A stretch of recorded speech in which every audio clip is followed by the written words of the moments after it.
শুক্রবার সকাল 10টা 38 হঠাৎ কেঁপে ওঠে পুরো দেশ। সাপ্তাহিক ছুটির সকালে কেউ ঘুমাচ্ছিলেন, কেউ নাস্তায় ব্যস্ত। এমন সময়ই ভূমিকম্পে সবাই আতঙ্কিত হয়ে পড়েন।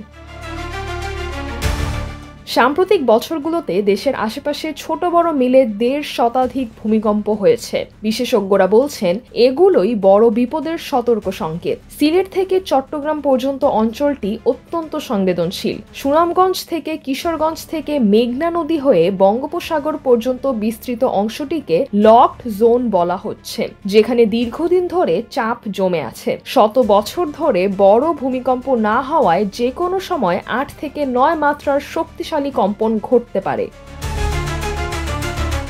ঢাকা বিশ্বের ঝুঁকিপূর্ণ শহরগুলোর একটি।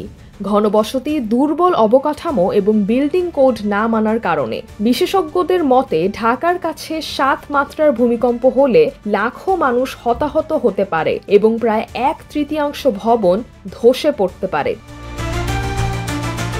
এ অবস্থায় দেশের প্রস্তুতি খুবই সীমিত। ভবনের ঝুঁকি নির্ণয়, বিল্ডিং কোড বাস্তবায়ন, জনগণের সচেতনতা বৃদ্ধি, নিয়মিত মহড়া এসবই জরুরি। নইলে বড় ভূমিকম্পে বিপর্যয় ঠেকানো কঠিন হবে। ছোট ছোট কম্পনগুলোই আসলে সামনে আরও বড় কিছুর বার্তা দিচ্ছে।